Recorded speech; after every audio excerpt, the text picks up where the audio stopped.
this is somewhat. I think, yeah, raise it up.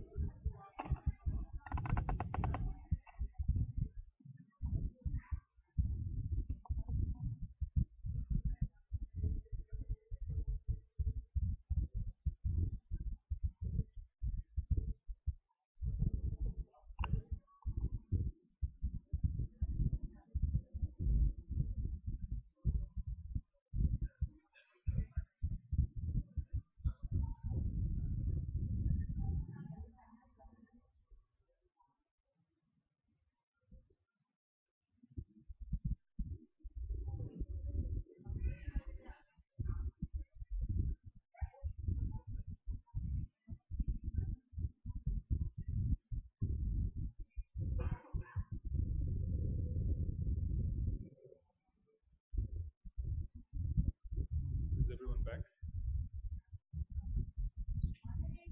That's okay.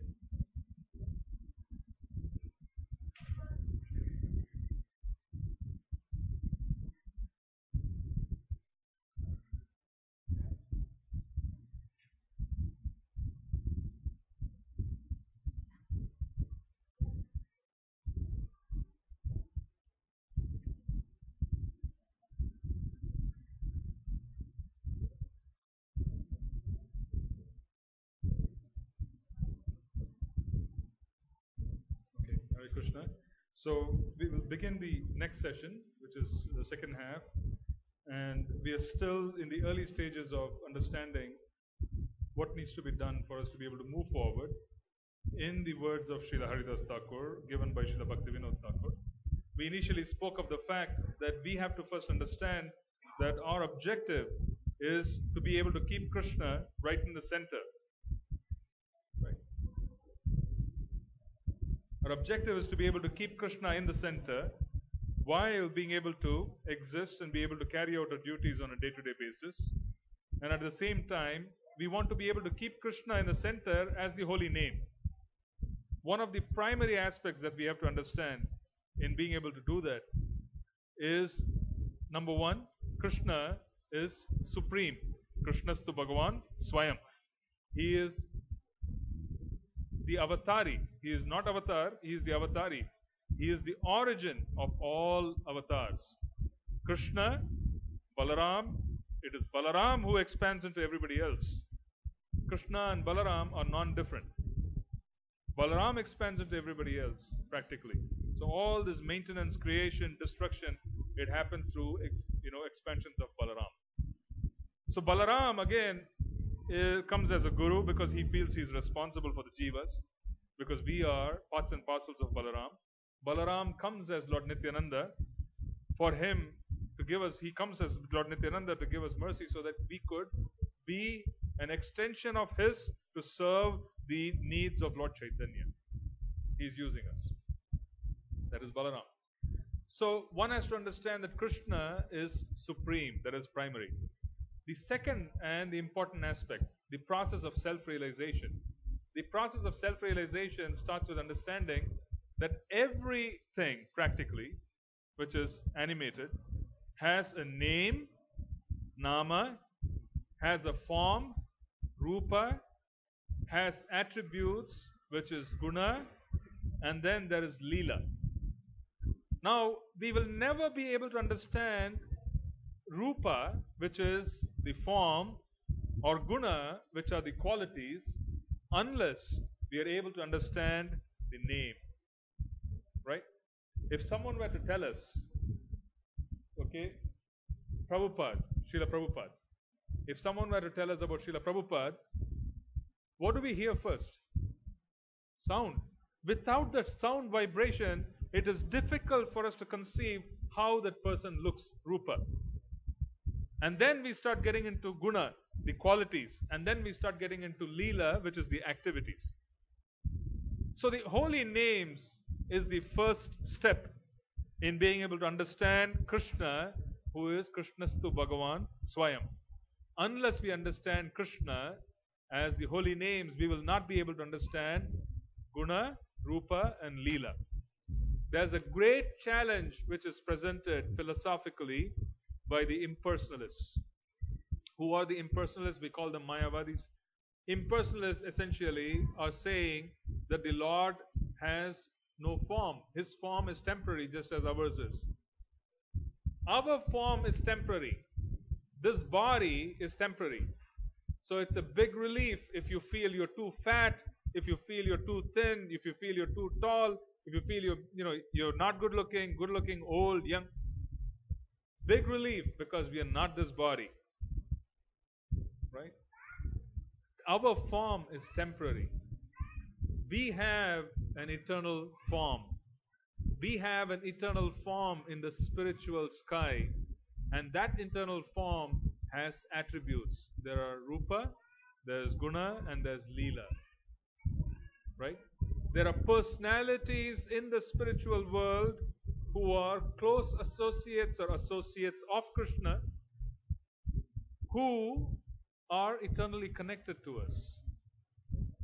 When we call out the holy names of Krishna, we call out the Mahamantra, we are setting up a connection, a turn of events, which would start unfolding. We start unfolding by knowing who we are. And even that process is Nama, Rupa, Guna, Leela. We first get to know who we are in the context of the spiritual sky. Everyone has a spiritual form. Everyone is a part of the spiritual sky in SriVrindavan Dham.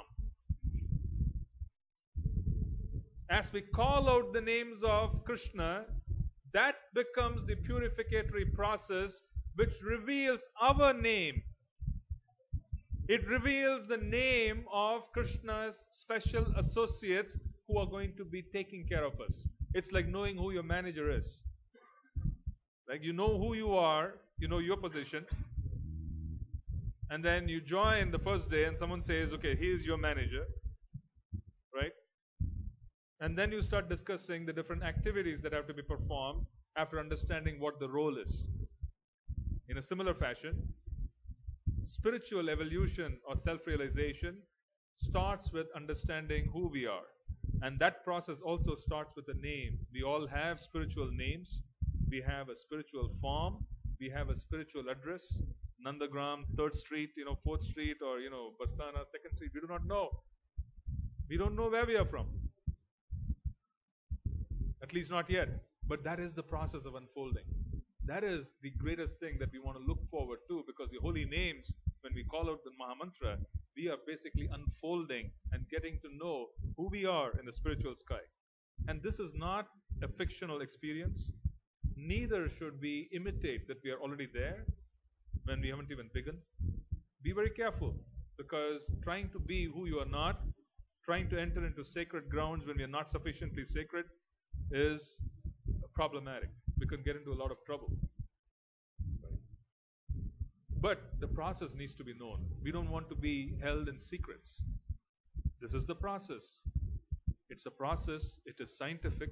If you follow the principles, you would go through the experiences. That is what science is all about. Right? It's empirical.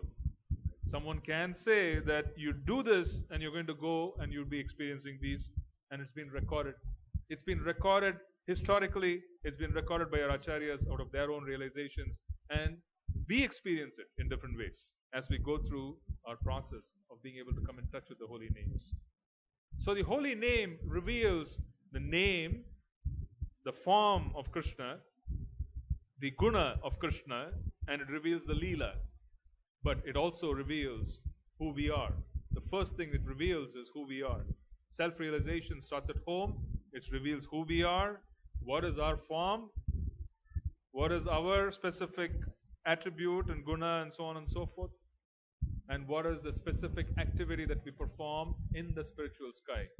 All this information is contained within the holy names. When you're calling out the holy names sincerely each day, remember that this is a process of unfolding. It is the means to an end, but it is the end in itself. It is the sadhana, it is also the sadhya. Because it is the sadhana when we are calling out the holy names on a daily basis and we are being revealed. If you call out nama properly, then rupa Guna and Leela would follow. But if you do not call out Nama properly and we do not understand Nama properly, there's absolutely no way we can get to further stages. Neither should we think that this is easy. The whole idea of Harinam Chintamani, the whole idea of the Bhagavad Gita, the whole idea of Srimad Bhagavatam, Chaitanya Charitamrita, is for us to be able to break the barriers that exist between our being able to act on the holy names and understanding the goal of the holy names, which is sadhya, understanding who we are in relationship to Krishna. How can you love someone when we are in amnesia? Krishna Prema is the goal of Krishna consciousness. How can we exhibit Prema, or how can we experience Krishna Prema when we do not know who we are in the first place? We don't know who is Krishna. So when we start chanting the holy names, the process starts of kind of breaking down the Nama, Rupa, Guna and Leela. The Mayavadis, the impersonalists, they claim that the holy names are not significant. You will find them chanting. But that chanting is extraordinarily dangerous for us to come in touch with, because that chanting ultimately is, the conclusion is that Krishna's Leela is material. So the Mayavadi says that if you have kheer, and when you're eating kheer, someone has put a few grains of sand in the kheer, and you're picking up a spoon and you're putting it into your mouth, the kheer is tasty, but you're also getting disturbed because grains of sand are coming in your mouth. And you are now keeping that kheer down and you're saying, this kheer is bad. But then you're also making a statement which is pretty foolish. You're saying, next time anybody gives kheer, I will not take. Or any other kheer which is out there is going to have sand in it. No, that is an extrapolation which is done by the impersonalists. Our body is temporary. Our existence here is minuscule. We are extraordinarily self-limited in our thinking process and our acting because of our conditioning with our past. In the past, we have been limited. Haven't you heard of circumstances where someone is extraordinarily afraid of heights? Have you seen it? Agoraphobia. They cannot go higher. Even if they're sitting in a car, they're crossing a bridge, they would be extraordinarily afraid. Where is this experience coming from? Someone gets extraordinarily panicky in knee-deep water. I know. You know, sometimes some people, when they turn on the shower, they cannot go into the shower with their head because they feel suffocated. Why is it that there's this phobia of water? Hydrophobia, agoraphobia, heights, claustrophobia. You cannot be in a closet, you cannot be in a closed space where you are packed in the subway in New York, for instance. Some people start panicking. The lights go off during summer, especially because there's a power load. Lights go off, the subway train stops, and then you are stuck in a crowd. People start going into panic reactions because they're claustrophobic. Right? While some others, you would find they have no problem going into a tunnel and then coming out of it. Why is it that different people are bringing in different experiences while having in the same body? It's because we are bringing in the past and we are limiting ourselves based on the past. But we are not that. Our body is not real. Yes, our past and our experiences, even though temporary, even though we experienced it, it is illusory because it's temporary. It does not mean it is not real. If someone comes here and I'm sitting in front of you, this is not an illusion. It's temporary because after some time I'm going to walk out. But it is not an illusion that I am in front of you. But in Krishna's case, they extend this principle of illusion that the body, our body being temporary, Krishna's body is also temporary. Our leelas, surely temporary. Why? Because our body is temporary. In the previous birth, my name was probably not what it is this birth. Right? My body was not what it is in this birth. Surely the name and the form and the guna and the qualities that they did in the previous birth have changed. Temporary but real. But this is not the case with Krishna. The Mayavadis say his body is also illusory. His activity, if the body is illusory, his name is illusory, his guna is illusory, his activities, leela, is illusory. Imagine Krishna book, entire book of fiction. It's like Harry Potter. That's the Mayavadi conclusion. Or you can read Krishna book, it's like Harry Potter, because it's a fictional character. So now when you have such conceptions, which is the opposite of what a devotee has, because a devotee knows that Krishna is real, His Nama, Rupa, Guna, Leela is real because that is my eternal situation.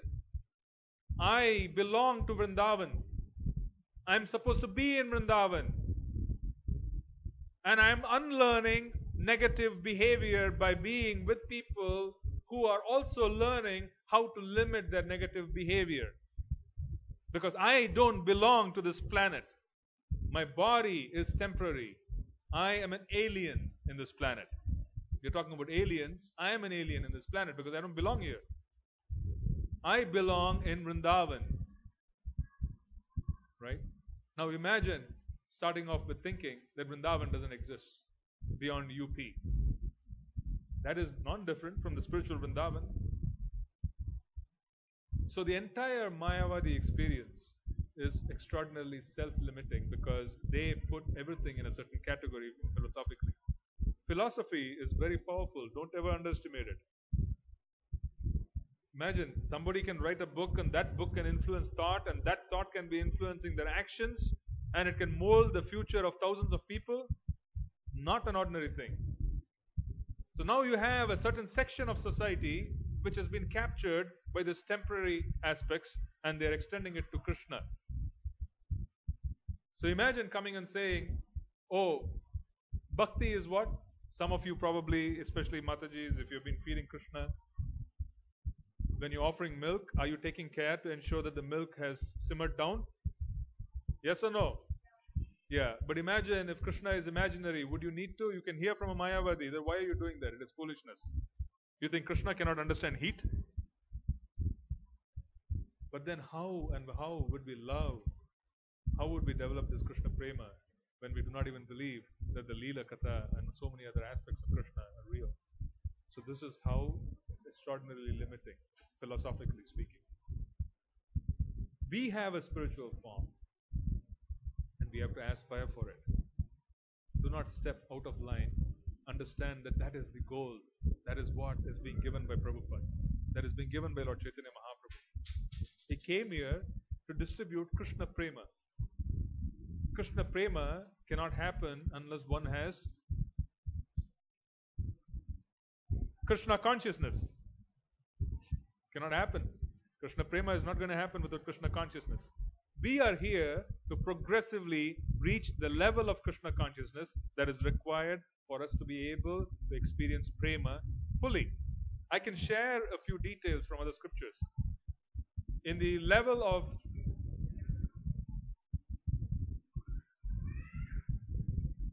of being Nishta, which is being fixed, you go through Ado, Shraddha, which is faith. And then you go on and you associate with devotees who are of the same level. And then you take on what? Bhajana Kriya, which is activity. And then you go on and you take on, you are going through the process of giving up anarthas. If your bhajana is serious, if you chant seriously, you are able to give up your anarthas and you're able to move forward. At the level of being fixed in Krishna consciousness and Nishta, one gets to know their spiritual identity to some extent. The name comes, the Nama. As we make progress further and we attain Ruchi, the Rupa is revealed. Then the Guna and Leela are revealed when we reach Bhava. The activity that needs to be performed during the day is seen. Practically, the sadhaka is able to see their eternal perfected body. They're able to see the Leela. As Bhava thickens and thickens and thickens and condenses, Bhava is initial aspects of love, emotion. When it condenses and it becomes thick, it is prema. And at that stage, one is able to enter into the pastimes and experience the pastimes. You can be here and you can be in the spiritual world. Krishna Prema. The reason why knowing this is important is we would want to know that our lives are more than understanding that we are not this body. Our lives are a lot more than not focusing on just the regulative principles. We want to understand that our goal is Krishna Prema and it entails self-realization, and self-realization starts with Nama, Rupa, Guna, Leela in the spiritual sky on both ends. Okay, any questions on this so far? Too complicated a topic. It's better that you just retain this information, because knowledge would help you understand your own experiences. That's the reason why we are sharing knowledge. Knowledge is being shared so that you will understand your experiences. When you come to the stage of being able to recognize this, you will at least know that there is a possibility. This is not a stage where we pretend that it is happening, but you won't understand that.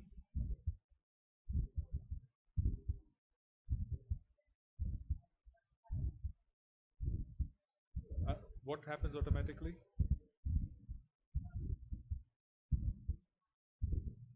Automatically, it's in the sense that yes, if you follow what has been given to you, then it would happen automatically. In the sense that it is not something where you have to be eager. There has to be spiritual greed, and spiritual greed is intense. It has to be an intense level of greed, laulyam. That gives us the qualification of us wanting to know more, wanting to do more, and so on and so forth. So this is mercy. Let's put it this way. There's already someone who is looking at you right now, okay, from the spiritual sky, and who is going to be looking at you and saying, by the mercy of your guru and the acharyas and the parampara, for you to be able to step forward and move forward and make progress. So this care and this interaction, even though we cannot perceive it, starts from the early stages itself. The shraddha that comes in and the mercy that's being given, the sukriti that's coming in, it is all a highly coordinated, perfected process. There are no slips in the spiritual process. It is not a random occurrence. Random action and random theories are for the atheists. For spiritualists, we know that there's order and there's a creator and there is someone behind who is directing everything.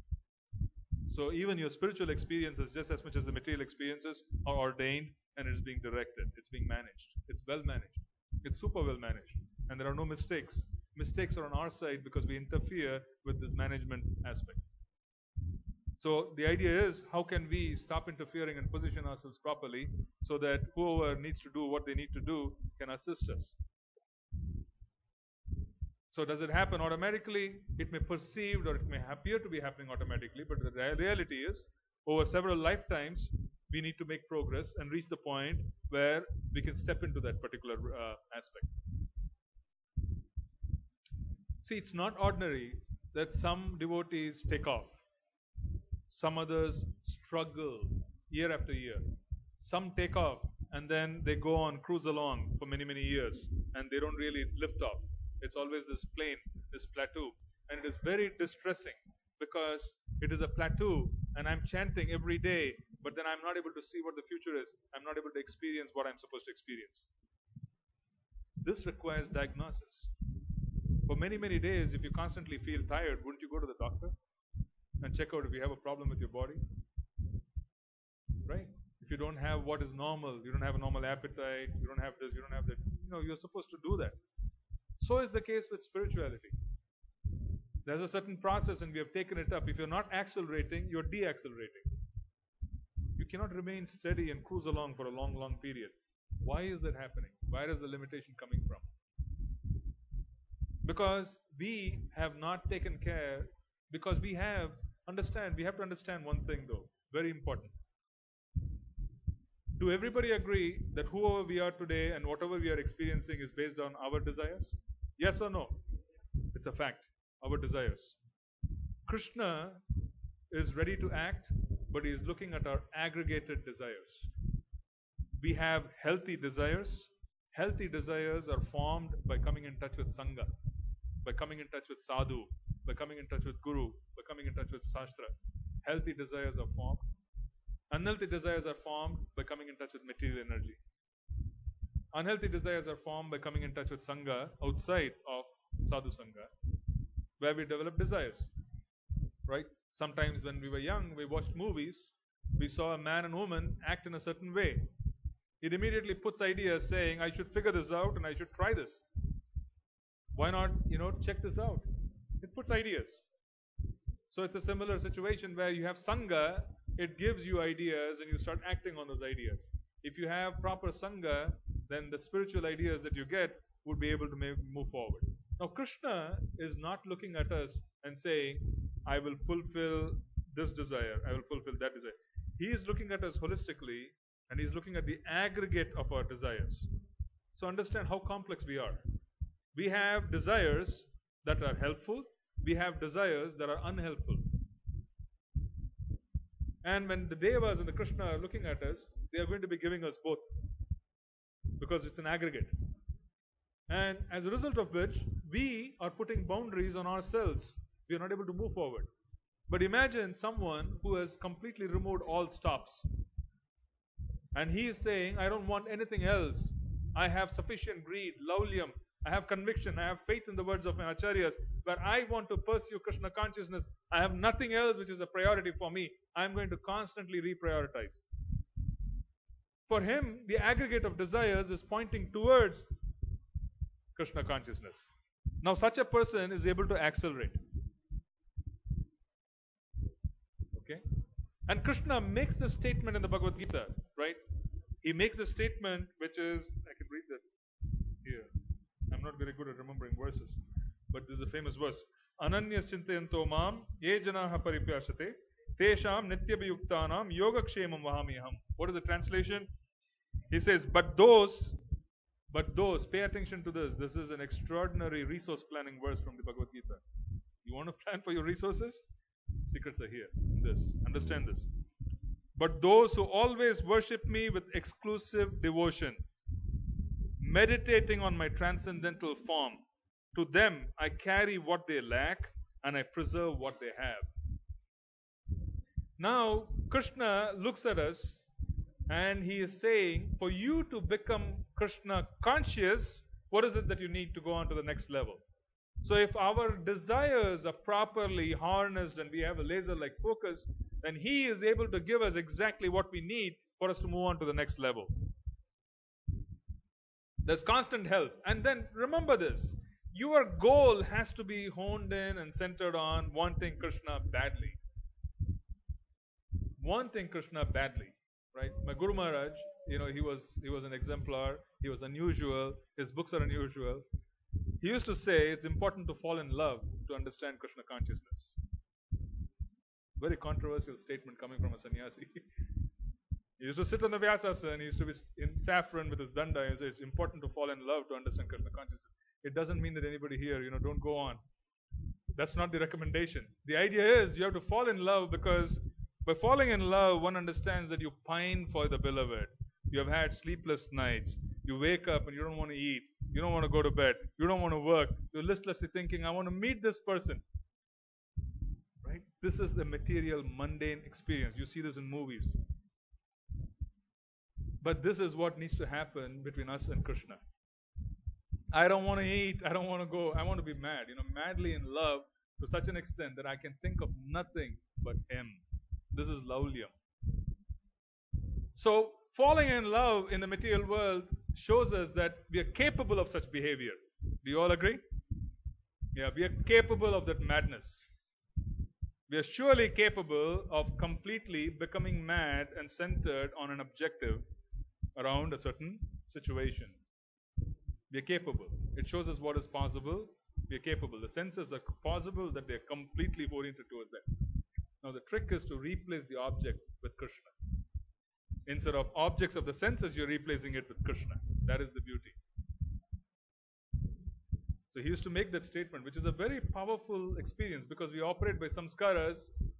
It does not require too much conviction. Yeah, okay, yeah, makes sense. Yes, makes sense. Yes, I agree. Someone is able to recollect because they've gone through this. Right.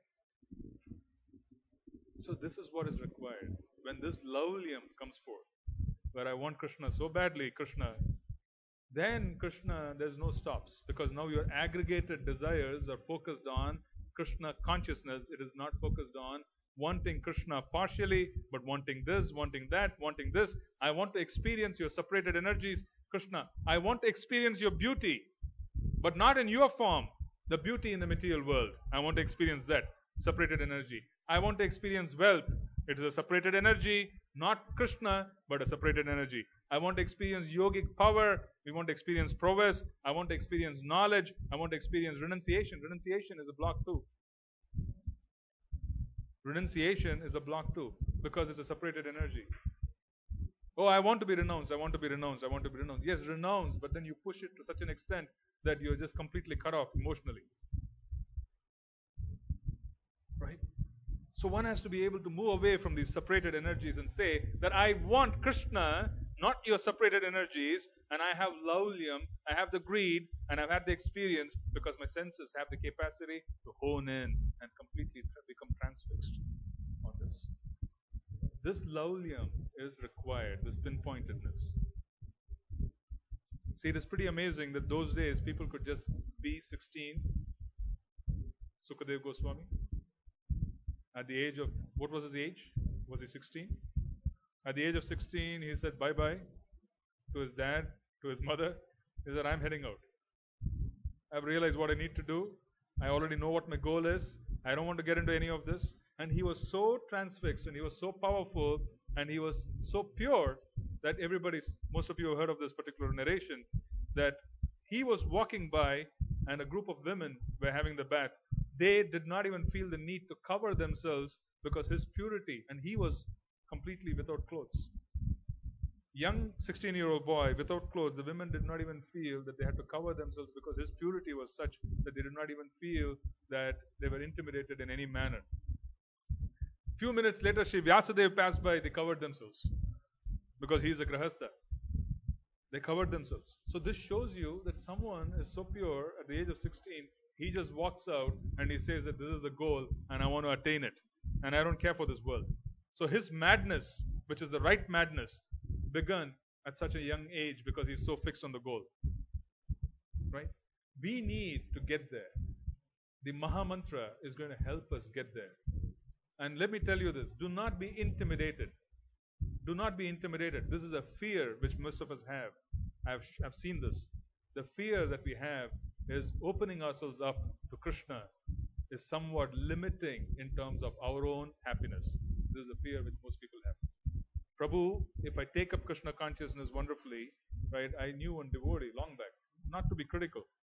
I knew one devotee long back, and on his initiation day, he was telling me, I have no problems. The only issue I have is I will not be able to eat pizza and Pizza Hut. Of course, it's a small thing.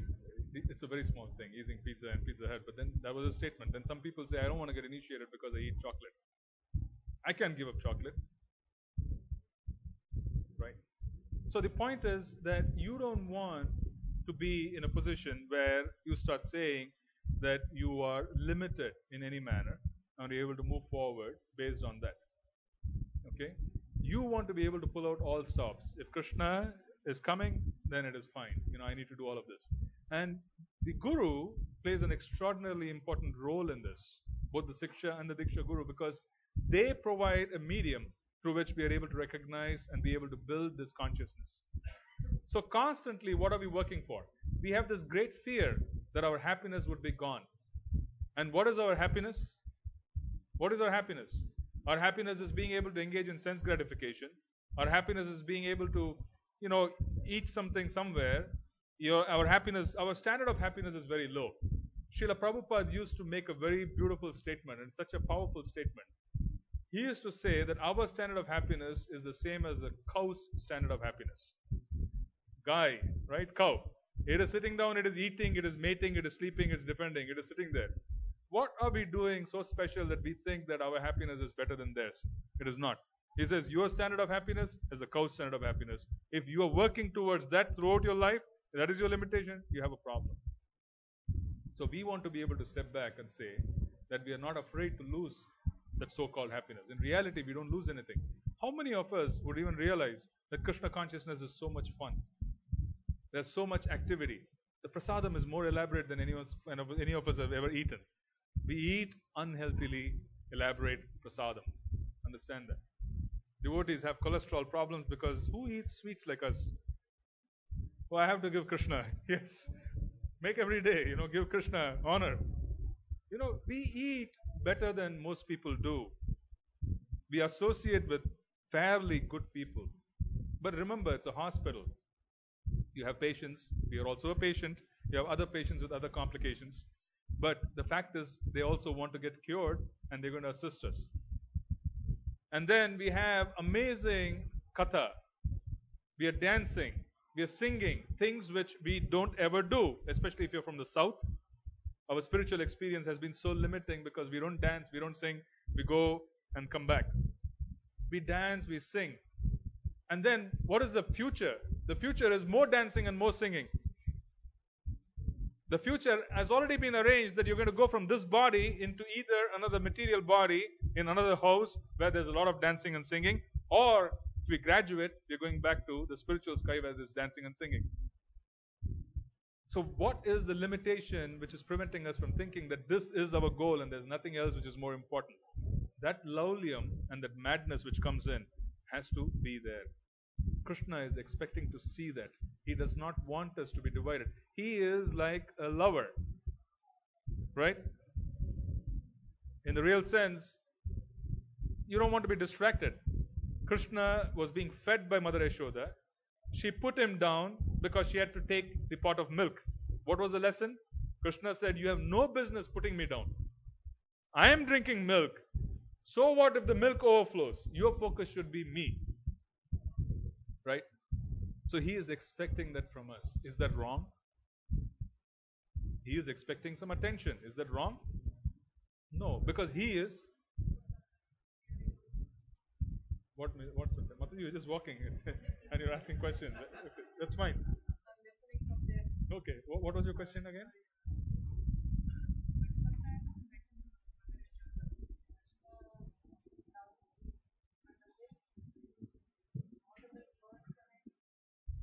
I can take this. So you're saying that it is not. No, but Krishna, we don't have to put Krishna down. Krishna is saying no. Or you experience that the pots will get broken and everything else is getting broken. Experience the other side. He broke all the pots. He punished. He said, you are putting me down, I'll break all the pots. I'll give you more work. You think you're going to stop the stove or lift the pot from the stove just because it's boiling over, I'll give you more work. So Krishna is basically saying, I'm eager. I want to interact with you. I want to be with you. You can put it down. I want to interact with you. I want to be with you. Right? So it's important for us to realize that. That is laulyam. And what is it? It is self-limiting for us to think that we're going to be putting stops in it. Why do we put stops in it? I know someone who told me this, and some of you, if you're really honest, I don't want you to disclose it. If you really look into your heart, you would have a lot of thoughts that, I gave up so many things to come into Krishna consciousness. This plagues you. People do it 30 years later. 30 years of chanting and they come up and say, I gave up something for Krishna consciousness. The fact is we gave up nothing for Krishna consciousness. What did you give up? You became more healthy. Right? You became more focused. You became healthy because you wake up at a proper time, you eat properly, right? You get very good food, elaborate, and you have such a busy life. There are so many festival after festival after festival, there are busyness. So many things to do, so many things to look forward to. Even Ekadasi Prasadam is more elaborate than regular Prasadam, right? There are some devotees who look forward to that day because they like the Prasadam on that day. It's elaborate. Oh, you're fasting, so let me make elaborate Prasadam, Ekadasi Prasadam. So we have to remove this consciousness from our head that somehow focusing 100% on Krishna and having and developing the greed will be detrimental to our happiness. That is a psychological barrier that we have in our head and that is causing problems. That has to be removed. Why? Because if that is not removed, you will never be able to go before Krishna and say, Krishna, do anything you need to do. I want to come close to you. I want to attain complete Krishna consciousness. Krishna, bring upon me all the experiences I need for me to be a better servant. Unless you believe that Krishna consciousness is 100% what you want, what you need, you will never be able to go forward and make this statement. And this statement is extraordinarily liberating. It's very liberating. No matter how old you are, how young you are, what your position is, if you can go before Krishna and say, do what you need to do, I want 100% Krishna consciousness. Give me all the experiences I need. Please help me. I want to be 100% Krishna conscious. Now you are putting your life in Krishna's hands. And he would start removing the stops. He would start making the changes that are required. What are we afraid of? We are afraid of thinking that Krishna somehow or the other does not know what we need. That's number one. Because number one. Number two, most important, we do not believe Krishna loves us. Understand this. Do not ever think that you're kidding yourself. Because most of the time we are thinking Krishna does not love us. Because if you really believe that He loves us, what is your problem in being able to submit yourself to Him? When you are crossing the road, the child grabs the parent's hand, does he not? Under what confidence? Faith that the person, the father, the mother would be able to protect me. What is it which is preventing us from making a statement to Krishna and having the consciousness saying, you, Krishna, I know you love me. I am handing myself over to you. Do what you need to do with my life. I want to come closer to you. But this statement is important. This consciousness is important. This is laulyam. This is anya abhilashita shunyam. Jnana karmadi anavratam. Bhaktir anukulyena Krishna anushilanam. Right? Bhaktir uttam. This is anya abhilashita shunyam. Anya abhilashita. Shita means what? Anya abhilasha means shunyam. Zero, any other objective. Abhilashita means it is not wrong to want to eat if you're hungry. It is not wrong to have thoughts of self-preservation. That does not interfere with purity, does not interfere with chanting. But other desires, other aspects of it can interfere. Do we realize? Do we realize what the blocks are? Do we understand that we do not believe fully that Krishna loves us? We do not. The quality of faith is simply not there. Krishna loves us. There are still fears, there are doubts in our mind about our future. Yes or no? Let's come out with our truths. We think it is. So the idea is that you don't have to cheat Krishna. The idea is if you focus and tell him, I want you, Krishna, this is all I need. I've understood. Then he will make arrangements in terms of what we need for us to be able to get there. And we should be prepared to accept it if we truly want Krishna. He will make the arrangements. See, Haridas Thakur went through an extraordinary experience in his life. He was flogged in 22 marketplaces by the Muslims. And they were telling him, you have to give up the chanting of the holy names because you are Mohammedan and you are becoming a blasphemer by taking on the holy names of another religion. Now, imagine a situation, and go back to what I said earlier. Nama, Rupa, Guna, Leela. If you knew that you are a part of Vrindavan, you knew your name in Vrindavan, you knew who your parents were, you knew who your brothers and sisters were, you knew whose group you were, what activity did you do, what kind of service do you do in Vrindavan with Krishna, would you ever succumb to the bodily inconvenience of someone beating you? He did not. He did not because he knew his original position. It is very difficult to take that out of your mind because it's an experience. Just as you have experiences in spiritual, a spiritual experience of knowing who you are is so powerful that you cannot get it out of the system. It's a part of you. It will start driving all consciousness. For example, someone gets promoted. Their behavior will go based on the new title, so on and so forth. Similarly, someone gets to know what their spiritual situation is. All their behavior will change based on that particular information, and that can never be altered. So once you cross a certain stage and you arrive at a stage of getting to know, when you advance in Krishna consciousness by the mercy of only chanting the holy names, then there's no coming back for most part. So Haridas Thakur could take on the beatings, and it is said that the beatings were so intense that even one marketplace, those two beatings could have killed him because he was an old person. But 22 marketplaces he goes on and he's in ecstasy because he could not give up his original identity. The reason why I'm sharing this is for us to realize the holy name is the sadhana, it is also the sadhya. if you reveal this, it is being revealed that the Nama Rupa Guna Lila is available, right? Then our life is not going to be the same. We will have two lives. It's like having, yes, I am in this planet, it's temporary. It's like being in a train. My life here is being in a train. I'm getting in at 6 o'clock in the evening, and I have to get off at 6 o'clock in the morning in Vrindavan.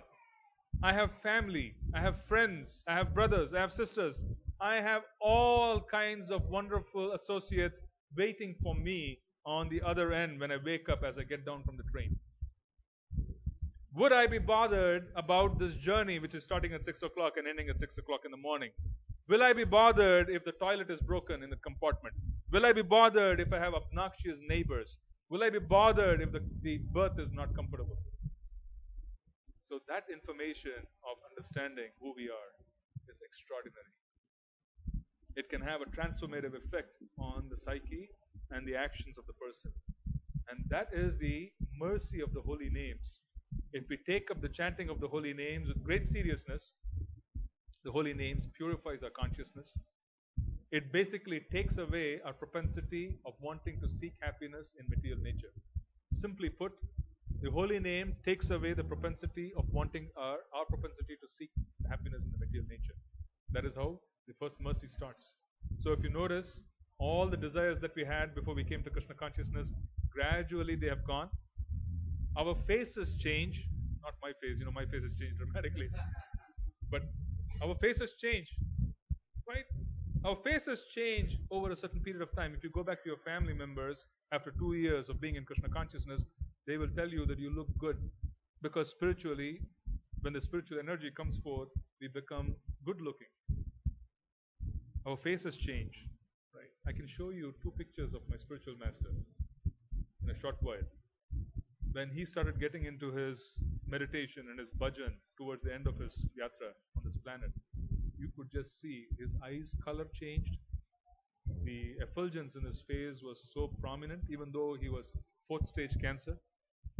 He was so powerful looking, so effulgent, shining. He was beautiful.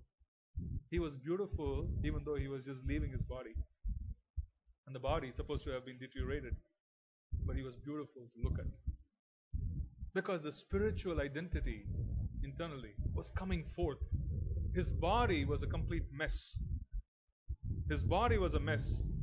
But he was so internally focused that the spiritual identity was coming forth, and the spiritual identity and who he was internally was coming forth in his face. You were able to see. I can bring you that picture. Maybe when you come home sometime, ask me for it. I have 2 pictures. You can see the difference. And this is in a span of 8 months. Advanced cancer is supposed to make you, very debilitated because of the medicine and so on. Here, a person is going through very advanced cancer, he's becoming beautiful. Because the spiritual body is coming forth. It's being projected. Because I wanted somehow to share some details today. Normally, it's considered that you don't go into details of Nama, Rupa, Guna, Leela and so on and so forth. But it is important for us to know what we're heading towards. Our life is not about 4 regulative principles. It is not about waking up at 4 a.m. It is all of that, but it is not the goal. We have to understand that our goal lies in getting to know Krishna, and for that we have to know ourselves. And for that, are you willing to pay the price? You got to be willing to pay the price. If you have to work X amount of hours for you to be able to move in the corporate hierarchy, what makes us think that undoing millions of lifetimes of karmic reactions is going to happen like that? It can happen by the mercy of the Lord. But what makes us think that it's got to be like this? It's a process. So are we willing to pay the price? Are we willing to come forth and make that statement to Krishna saying, I need you, Krishna. I do not want anything else. Rearrange my life. Take away whatever needs to be taken away. Give me whatever needs to be given for me to be a better servant of Prabhupada. That is a statement of Anartha Nivritti. This does not mean that there's going to be a dramatic shift. It surely means that whatever is blocking you is going to be removed. Please understand that. My spiritual master made this statement before he left. He said that those of you who have been chanting this prayer know its effects by now. It's an important prayer. You're basically chanting the definition of Rupa Goswami's what is pure devotion. That is this prayer. Anya bilashita shunyam, jnana karma dhyanavrtam. Take away whatever needs to be taken away from my life. Give me whatever needs to be given. Okay, make me a better servant of Srila Prabhupada. This is all I'm asking for.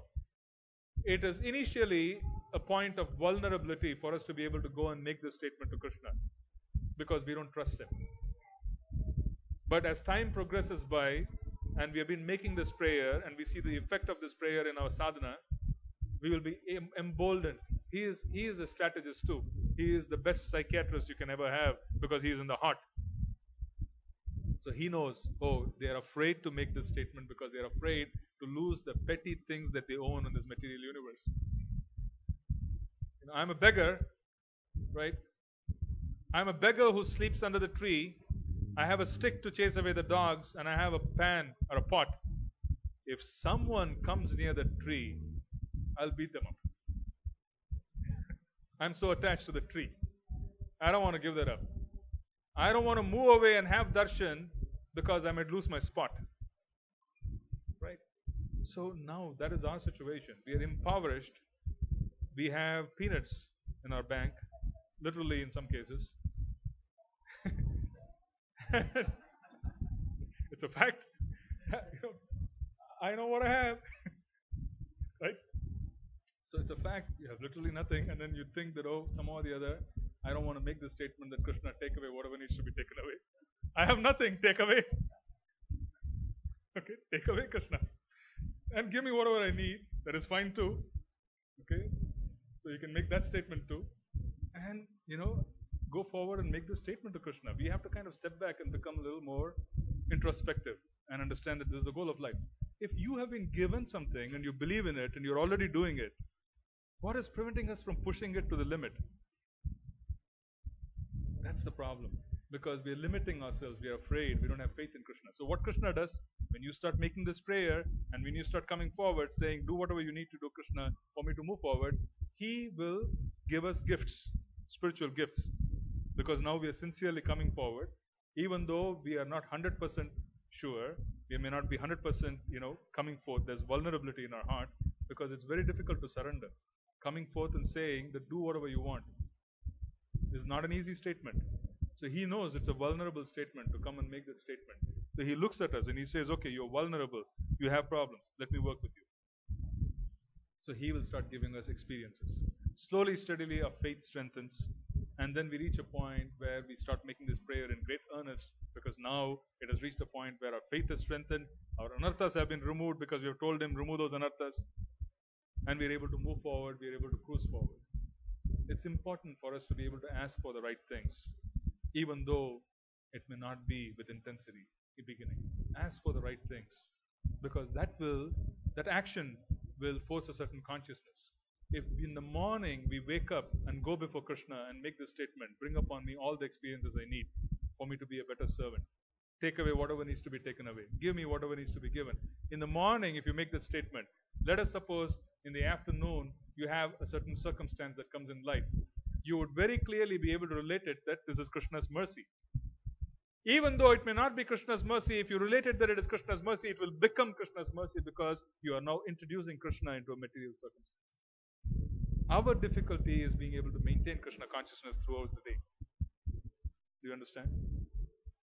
Yes.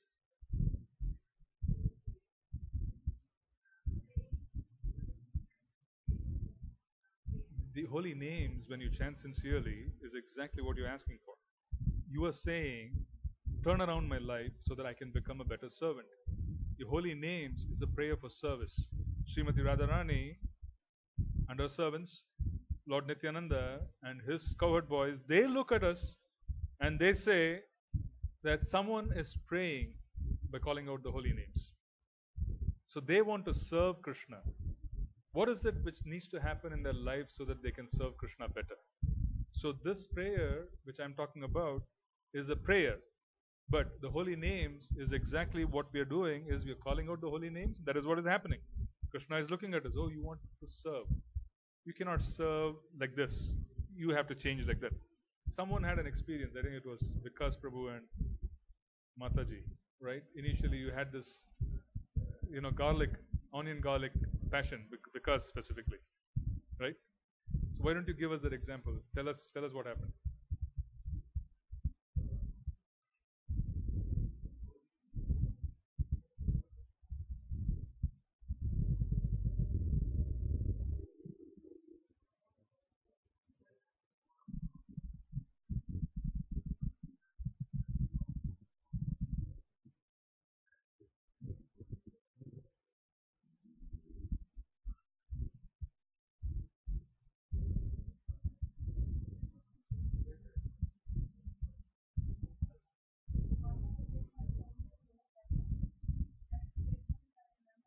Who? Which? I said. Okay.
So it's an experience, right? So basically, you go through an experience, but you have to act upon it.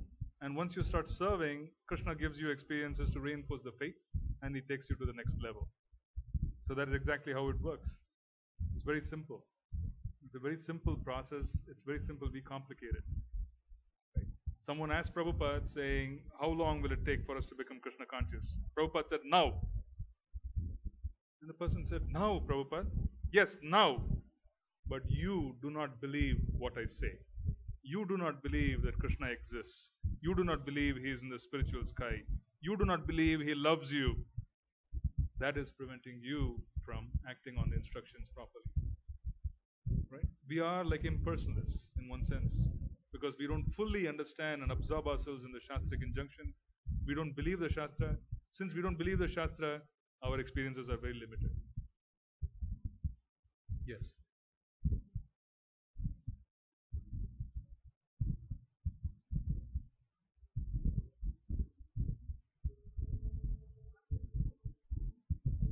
I would not, yeah, but whatever I would not say that. All I'm trying to say is that we have to learn to ask for help. Okay? It may not be in the words that I said, but you have to learn to ask for help. And you ask for help if you really need that. You have to identify it. You don't go and ask for help unless you need it. So tomorrow, if there's a crisis, we know that we're going to ask for help because we need that crisis to be remediated. But since Krishna consciousness and our lack of being in touch with Krishna is not being seen as a crisis, which is surprising to those who are Krishna conscious, we don't even ask for help. It just goes on. And the risk is this. You see, one of the greatest risks that we have, be it in the professional life, personal life, is mediocrity. If you're constantly going to be mediocre, then that mediocrity sinks in and it becomes a part of our life. It becomes our nature. That complacency, whatever is there, it becomes a part of our nature. So we develop patterns. Because we have known how to resolve those patterns, we develop patterns and it's very difficult to shake off. In a similar fashion, if one accepts that Krishna consciousness is this, which is, I can wake up and I'll go on the easy path, I will go on the slow path, it's okay if I'm going to take a few lifetimes, it is okay if I make a few compromises here and there, I'm going to do this, then that becomes the norm, and what happens is, over a period of time, you can maintain it. You cannot even maintain what is the norm. So what I'm saying is that if we basically have been given a goal, and if we know that the goal is so wonderful, and it is attainable, and there is help available if you focus on what the instructions are, we should not be self-limiting ourselves. We should be going all out for it. There should be absorption from our end. That's the point which I was trying to make.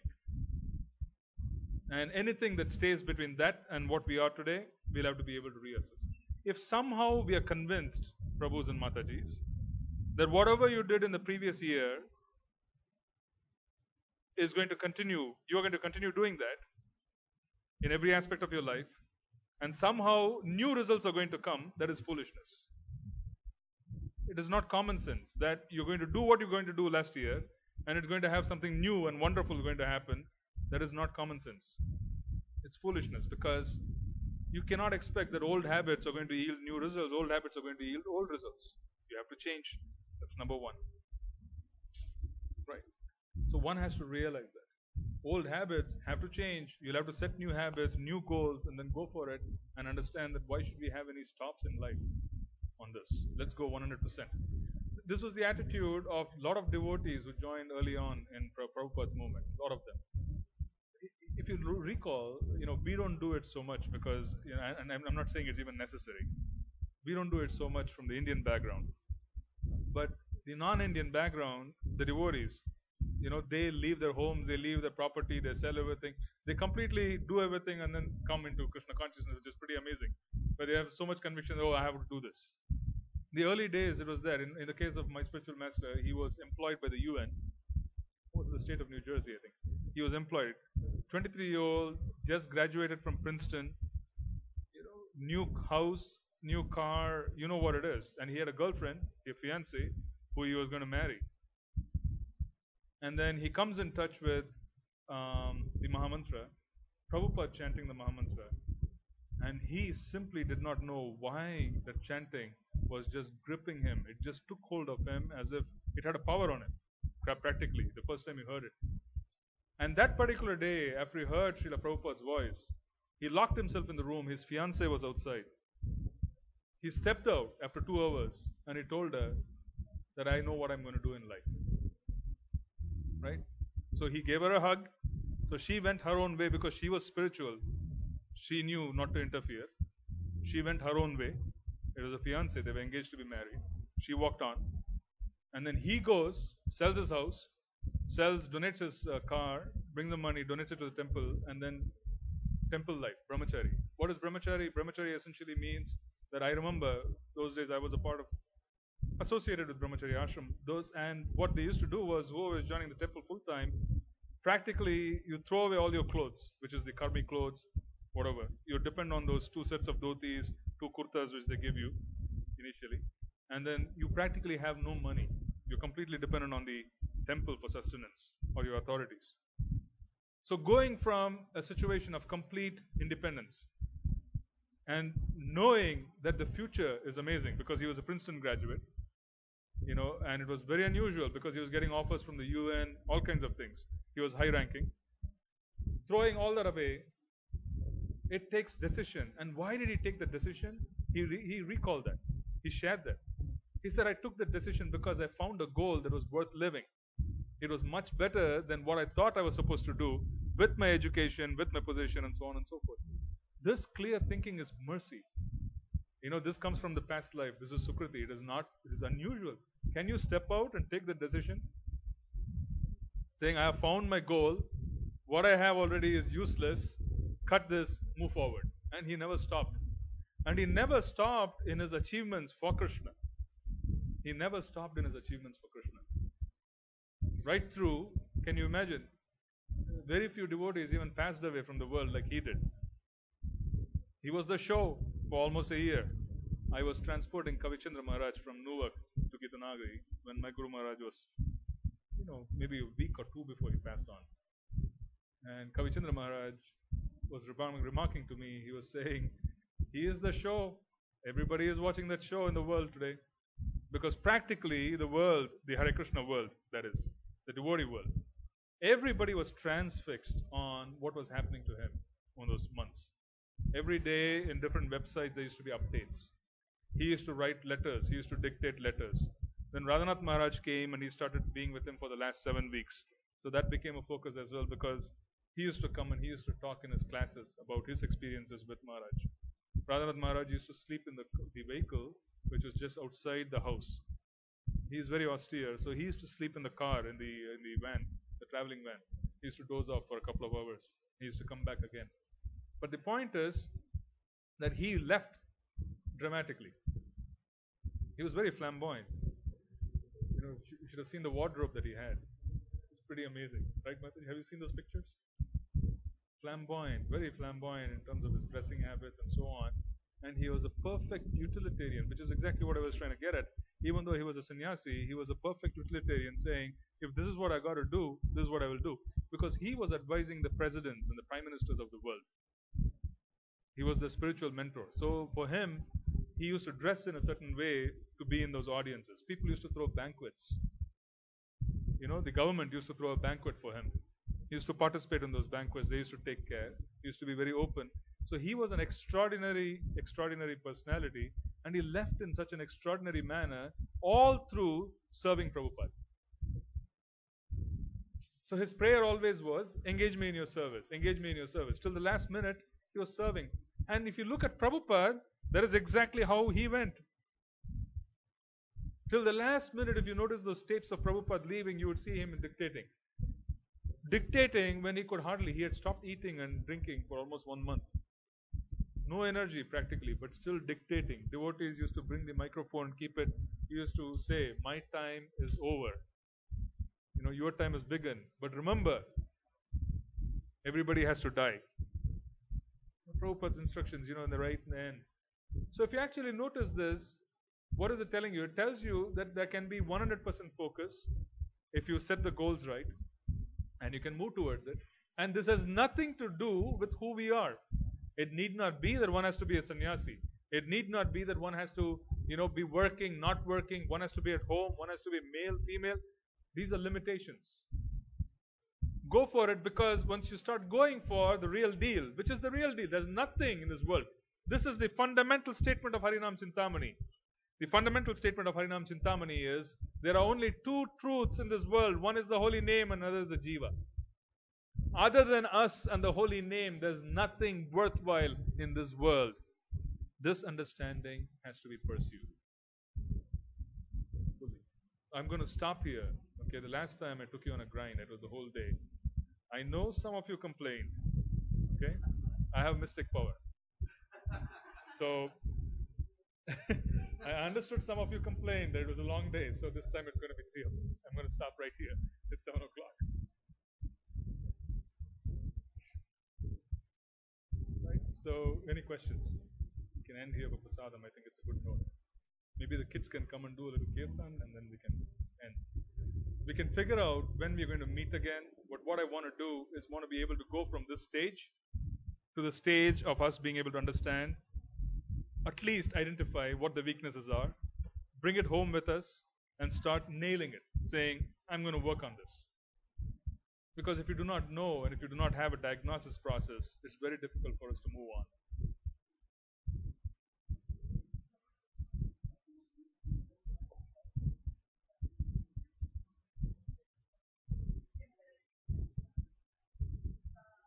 Jiva is superior, correct?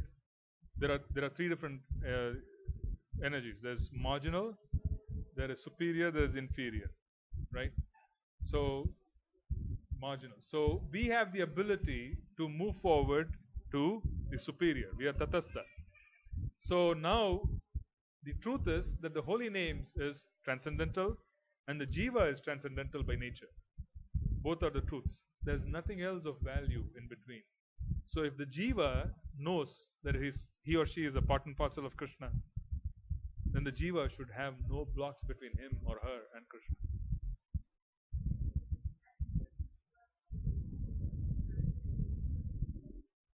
Exactly. Yeah. Yeah. By the way, don't get me wrong when I said I have mystic power. Purnachandra Prabhu shared this with me. So I don't want you to start thinking, oh, Prabhu said mystic power. And then you'll have all the authorities calling me. You're advertising. I don't want that. Okay? So I don't have any mystic power. So that's where I am. So Purnachandra Prabhu shared his reflection saying it was pretty long, Prabhu. It was good, but then devotees found that it was too long for them because it was almost a whole day. So that's what he shared. So I'm going to stop. What was your question, Mataji? I think someone had a question. You had a question?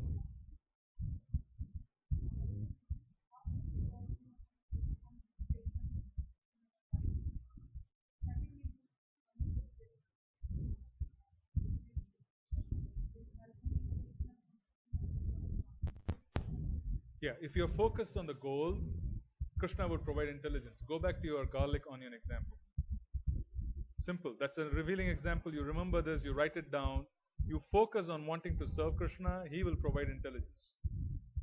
You will know what to choose. The way you can choose, practically speaking, is to see what is mercy. Mercy is we want to chant better. We want to associate better. We want to read better. We want to be able to serve better. Then before you commit to any activity, reflect on whether that activity is going to help you do all of that properly. If not, you don't. Clear. Some clear situations are tricky, then you have to think a little bit and take a decision which you appear as as favorable, whilst telling Krishna that if it is not favorable, sabotage that particular decision. You should have no hesitation in saying, yes, I have made this plan. I'm not sure as to whether it's beneficial, not beneficial. If you believe that it is not beneficial, let it not happen. That's required.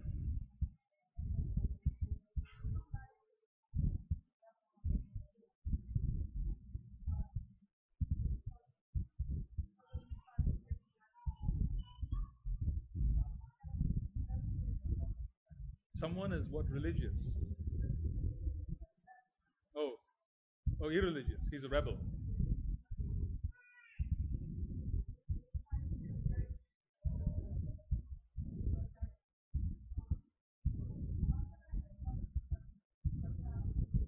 Prasad. Give them prasadam. Give them more of the holy name. See, for most part, we are all rebels. But what really worked for us was we got knowledge by the mercy of Prabhupada. So knowledge helps when in take away this rebellion. But knowledge also has a certain stage. One has to be prepared to receive knowledge. So what we need to do is expose them to areas which they're interested. If someone is interested in kirtan, expose them to kirtan. If they're interested in eating, which everybody is, make nice prasadam so that they can have a good experience of prasadam. So that was the strategy that used to be adopted. So be it. That's fine. Let them chant to the extent they want. Let them eat. It's perfectly all right. See, there were devotees who used to sit in the temple, and all they used to do was chant and read. But there are so many other services in the temple. So the other authorities used to complain to Prabhupada, this Prabhu is not doing this. And Prabhupada used to say, okay, they are chanting, they are reading, don't worry. Those personalities who did not serve, by prasadam, cooking prasadam, distributing books and so on and so forth, they were more content sitting in a corner reading books. They went on to become editors of the Back to Godhead. They went on to become something else altogether. So the propensity, leadership, a very important leadership quality is able to understand propensity and be able to engage people according to propensity. Prabhupada was an expert. He could just look at someone and say, put him in this particular situation, you're okay. So in that situation, what we need to do is we want to facilitate. You want to look at what is making them work, what is making them enthusiastic. Give them more of it. Eventually, that's what is going to bring them closer. Anything else?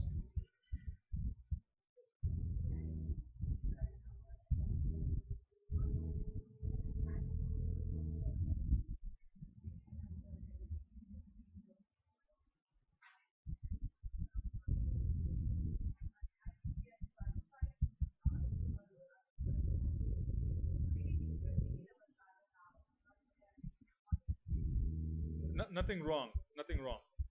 Nothing wrong in asking for help. Remember, nothing wrong in asking for help and depending on the results which Krishna is giving us. That is humility. You are asking for help, someone is not well, you're chanting, you're saying, Krishna, please help. But understand that whatever results are going to come, that is what Krishna has decided and that is best for that person, no matter what happens. That understanding should be there. Nothing wrong.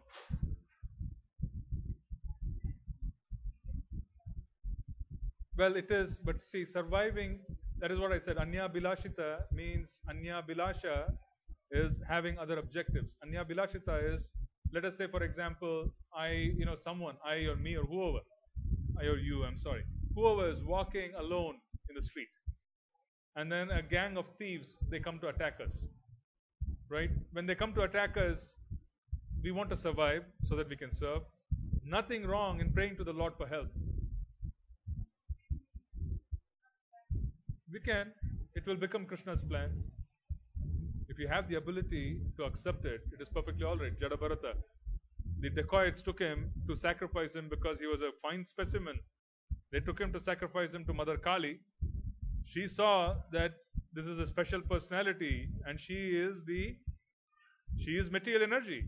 She is the Shakti, the Bahiranga Shakti of Krishna. She's going to act according to Krishna's will. She came out of her deity form and chopped off the heads of all the dacoits who were trying to harm Jadabharata. See, it depends on how you want to play it. It's perfectly alright. You want to shout for help. If you want to stay muted, understanding this is Krishna's plan, it surely will become Krishna's plan. But the point which I'm trying to make here is that these are extreme circumstances. Having fears of personal security, having certain aspirations for betterment of health of a near dear ones. And in extreme circumstances, nothing wrong in praying for Krishna's help, right? We don't want us to sort of thinking, oh, this is material. That compassion has to be there. Nothing wrong in asking for help.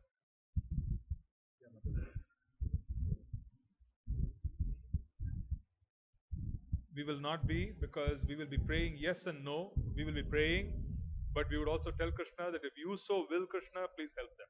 That can be a proper prayer. If you so will, please help them. Assist them, Krishna, if you so desire.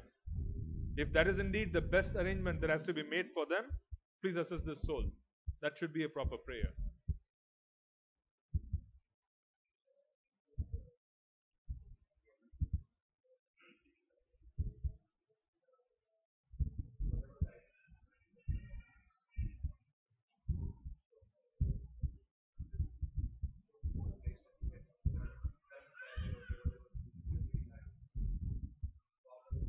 Executing it.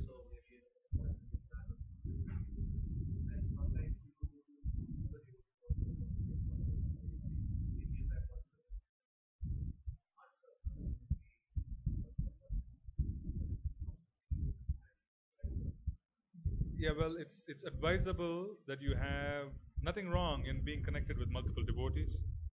but it is advisable to have confidence in someone senior to you, take their word and act upon it.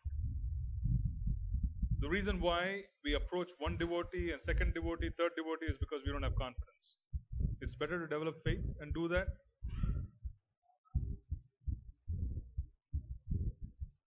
That will be the approach I would advise.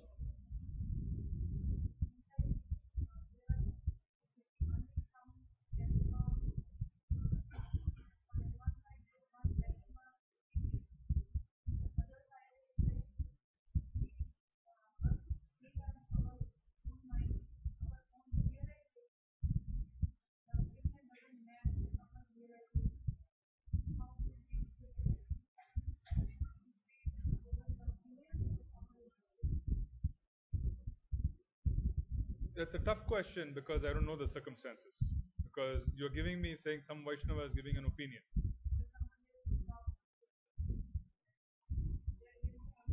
Solution. Okay. What are?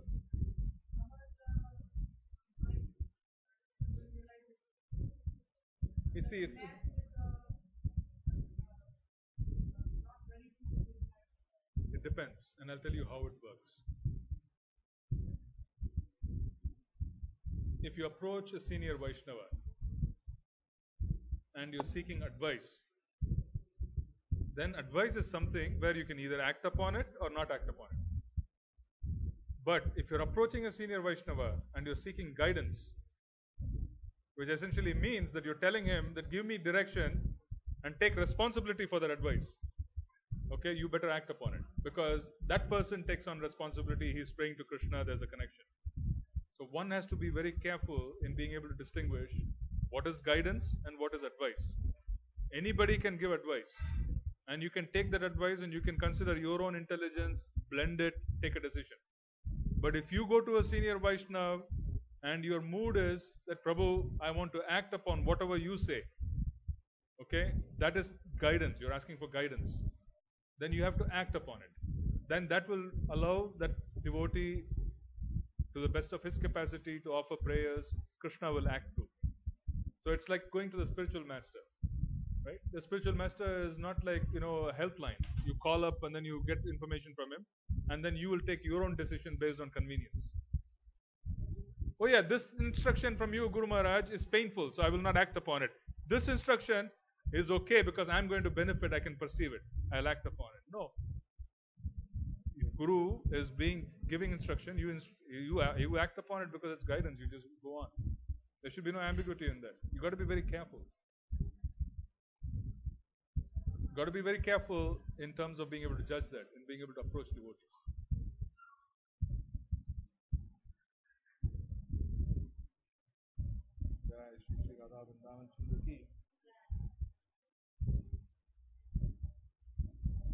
Okay, I think we'll stop here, and then I think Prasadam Seva can begin because it's 7:15 already. People should be hungry.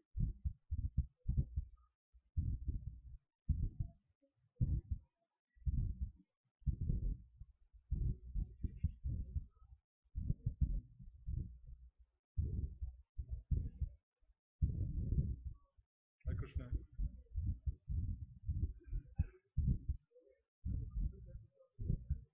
No, not at all. No, don't worry. No, not at all. Hare Krishna.